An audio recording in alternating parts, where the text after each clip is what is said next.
Veias entupidas no pescoço, será que isso é um problema muito sério e você pode correr risco de perder a vida ou é um problema que tem controle? Na verdade, quais são os riscos dessa doença? Por que ela acontece? Quais são os cuidados que devemos ter? Como é feito esse tratamento? Quanto tempo dura? Hoje nós vamos falar sobre veias entupidas no pescoço, na verdade da trombose de veia jugular. Eu sou o Dr. Antônio Casselli, médico especialista em cirurgia vascular e angiologia. Se você se interessa por assuntos relacionados à circulação, você tem que se inscrever no canal e tocar no sininho para ativar as notificações, assim você garante que não vai perder nenhum dos nossos próximos vídeos, você vai ser avisado de tudo que acontece aqui no canal. Já te peço para clicar no gostei, a sua contribuição é importante porque isso impulsiona o nosso trabalho e a gente consegue alcançar mais pessoas com informação de qualidade e até mesmo salvar vidas contra a má circulação e a trombose. Como de costume, os nossos vídeos são retirados de dúvidas que vocês deixam nos comentários, então se você já tem alguma dúvida, vai lá nos comentários de uma vez e já deixa a sua pergunta. E o nosso time selecionou a seguinte para hoje. Dr. Antônio, tenho 65 anos, fui diagnosticado essa semana com trombose de jugular interna. Estou tomando Eliquis e preciso de repouso também? Ou não? Vamos falar um pouquinho sobre isso no vídeo de hoje. Então no pescoço nós temos uma artéria e uma veia. A artéria leva sangue do coração para o cérebro e a carótida. E a veia que traz o sangue do cérebro para o coração é a veia jugular. Um problema vascular sério, na verdade, a trombose de jugular, que apesar de menos comum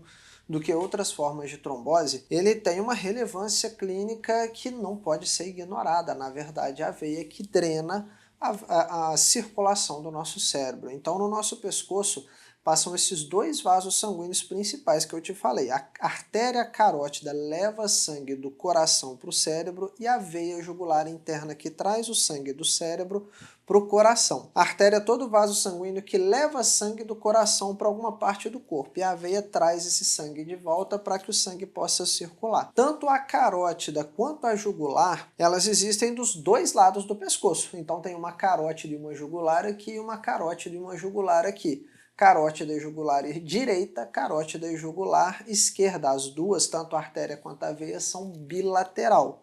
E a trombose na veia jugular é um distúrbio em que um coágulo sanguíneo se forma nas veias jugulares do pescoço. Essas veias, elas são responsáveis pelo retorno do sangue do cérebro. E como ela fica no pescoço, ela é uma veia que, na verdade, geralmente não vai causar sintomas como dor, nenhuma coisa nesse sentido. Quando o coágulo obstrui esse fluxo, ele pode levar a complicações, principalmente pela quantidade de sangue acumulado no cérebro. Pode causar sintomas cerebrais. Embora a incidência exata dessa trombose ela seja difícil de quantificar, a gente tem uma estimativa aí que cerca de menos de 1% dos pacientes vão desenvolver trombose nesse local. Realmente a trombose mais comum é a trombose nas veias da perna, mais de 80% das vezes a trombose acontece ali. Os outros 20% são os outros tipos, como a trombose de jugular, que corresponde a menos de 1% de todos os casos de trombose. E o quadro é mais comum de acontecer em pacientes com câncer, infecções, cirurgias ou até mesmo catéteres na região da cabeça e pescoço. Normalmente, a gente tem que ter alguma causa, algum motivo, é uma trombose considerada atípica. E quando a gente usa principalmente catéteres, por exemplo, para fazer remédios ou hemodiálise, é a principal causa de trombose nessa topografia. Infecções na orelha, como otite, sinusites, elas podem se espalhar para a veia jugular, levando também à formação de um coágulo. Não é só o catéter, mas é uma causa importantíssima, é sempre se lembrar das infecções e dos catéteres na jugular. E uma condição chamada de trombose de seio cavernoso, ela pode ocorrer principalmente quando tem infecções nos seios da face, as sinusites, e é quando essas bactérias migram para o cérebro e é uma condição que pode estar associada também à trombose da veia jugular, já que o seio cavernoso ele liga com a jugular e drena o sangue nas veias do cérebro. A inserção de catéteres e outros dispositivos médicos, eles podem irritar a parede das veias e causar coagulação. Então, normalmente, a trombose da jugular ela não é espontânea. Geralmente ela é motivada por um catéter, motivada por uma infecção, geralmente ela é secundária a algum problema que está acontecendo ali que nós temos que buscar por ele. Temos que nos certificar, então a gente tem que monitorar de forma rigorosa para a gente evitar, por exemplo, deixar alguma coisa passar despercebida. Algumas formas de câncer também precisam ser lembrados, como os cânceres da cabeça e pescoço, câncer, por exemplo, de tireoide, de laringe, todos eles também existem chance de invadir os vasos do pescoço. Alguns tumores podem pressionar as veias, reduzir o fluxo, levando à trombose. Então, sempre que nós estamos diante de um caso de trombose jugular, a gente tem que tentar entender qual foi a causa. A gente tem que pesquisar a trombofilia, a gente tem que ver quais são as possíveis causas, já que é uma trombose, como eu te falei, atípica. Existem alguns tratamentos também, como a quimioterapia, que também aumentam o risco de coágulos sanguíneos, além das trombofilias, enfim, certas doenças autoimunes, por exemplo, síndrome do anticorpo antifosfolipídio, lúpus, artrite reumatoide, tudo isso a gente tem que lembrar em pessoas que têm coágulos sanguíneos, antes de simplesmente falar assim, ok, teve uma trombose, vamos tomar o remédio e resolver a trombose. Porque se a gente não corrige a causa ou não entende a causa, essa trombose pode voltar, ela pode recidivar. E lesões no pescoço, por exemplo, acidentes ou tratamentos cirúrgicos ou traumas, pancadas, facadas, tiro, tudo isso pode levar a trombose jugular, mas nesses casos eu acho que vai ser meio óbvio, não é verdade? Você vai ver que teve alguma coisa ali. Vai ser menos óbvio do que uma sinusite, do que um tumor, do que uma outra causa.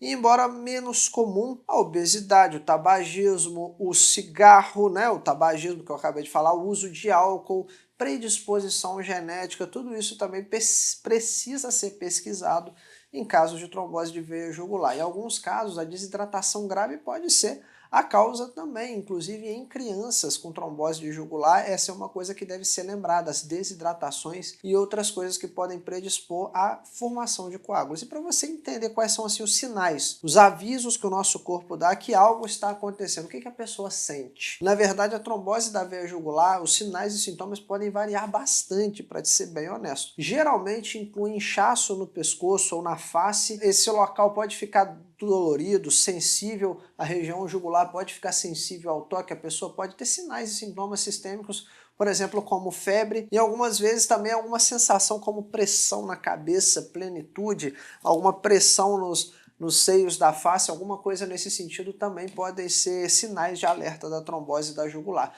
Só que esses sinais e sintomas podem ser facilmente confundidos com várias condições médicas.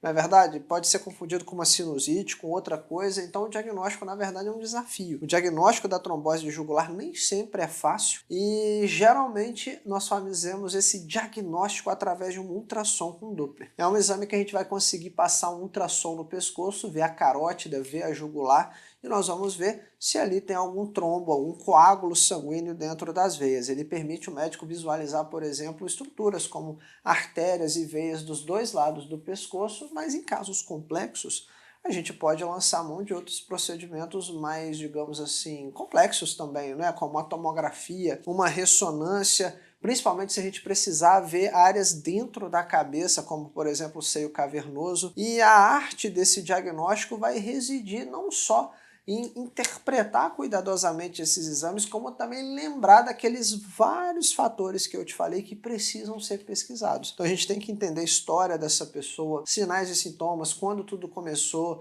A gente pode precisar de alguns exames de sangue para ver o dímero, para ver se a pessoa não está anêmica, para ver se tem algum distúrbio nutricional, tudo isso importa. Depois que a gente descobre que tem um trombo ali, a gente precisa tratar, não é verdade? E o tratamento, na verdade, vai ter que ser adaptado de acordo com a pessoa. Mas normalmente o anticoagulante, o tratamento com remédios é suficiente. Heparinas, varfarina, rivaroxabana, os anticoagulantes são os remédios de primeira linha para tratar trombos, né? A trombose de jugular, até mesmo a trombose nas pernas. E esses medicamentos, eles funcionam estabilizando aquele coágulo, impedindo com que novos coágulos se formem ou aquele existente cresça, para que o nosso próprio corpo, ele através de proteínas como o plasminogênio que se transforma na plasmina, ele possa ir lá e destruir, reabsorver aquele coágulo e assim, ao estabilizar a doença, vai prevenir complicações importantes, já que é uma região delicada e que envolve circulação cerebral. Em alguns casos, a gente pode até precisar de cirurgia ou alguma intervenção para remover esse coágulo, mas te confesso que isso é só em casos muito graves. O tratamento normalmente ele é com comprimidos. Cada pessoa, né, precisa ter a sua saúde de uma forma global interpretada, já que os tratamentos também envolvem riscos de sangramento, risco, não é verdade? Tudo isso tem que ser ponderado para a gente oferecer a melhor opção terapêutica para a pessoa. E o prognóstico, como que a pessoa vai evoluir, as complicações, ele é altamente variável. Vai depender muito de várias coisas envolvidas, como a causa, se a pessoa fuma, se a causa é reversível, não reversível, se a pessoa teve o tratamento no momento oportuno ou se aquele tratamento o diagnóstico foi feito tardiamente. Então, essa arte na medicina entre equilibrar o tratamento mais agressivo ou tentar minimizar os riscos sendo um pouco mais leve no tratamento, tudo isso vai ser fundamental para a gente poder manejar de forma adequada esse paciente e levar essa pessoa até uma recuperação completa. Mas um tratamento inadequado, um tratamento tardio, pode ter consequências perigosas, já que as jugulares são veias que passam no pescoço e conectam o nosso cérebro ao nosso coração. Sobre a trombose da veia jugular, sempre temos que fazer uma avaliação cuidadosa, ver se são causas motivadas. A gente não pode deixar passar uma trombofilia, passar um tumor ou uma infecção, por exemplo, que pode se estender para o cérebro e virar uma meningite. Então é muito importante a gente lembrar de fazer todos os exames apropriados e começar um tratamento breve, personalizado, para a gente poder ter uma abordagem bem sucedida, uma recuperação completa daquela pessoa. Na verdade, a trombose da jugular é uma jornada médica que, vamos dizer assim, exige alguma destreza, algum conhecimento, já que não é uma situação rotineira, é uma trombose rara, toda vez que a gente está diante, até mesmo médicos experientes, não é uma coisa que a gente vê comum no dia a dia. Então exige, vamos dizer assim, a gente precisa apreciar que a doença ela é complexa e as complexidades do corpo humano, tudo isso a gente tem que equilibrar entre promover saúde e qualidade de vida e não ser mais agressivo do que a doença. Então a trombose da jugular, ela é uma situação delicada, desafiadora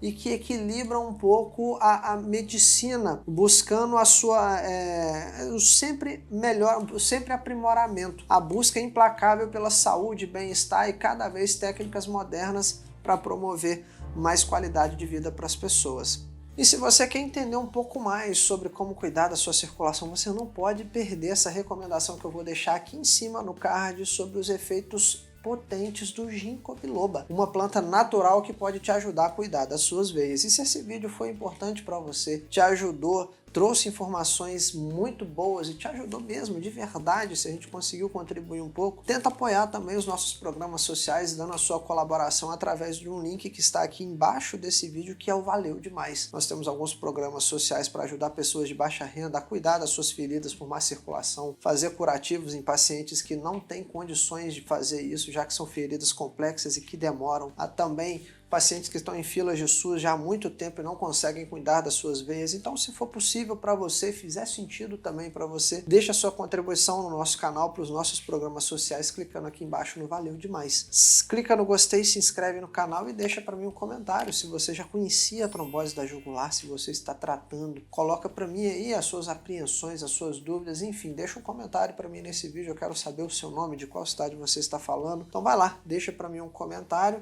E eu vou te esperar então no nosso próximo encontro, mas lembre-se, a prevenção é sempre o melhor remédio. Até o nosso próximo encontro, eu te espero lá.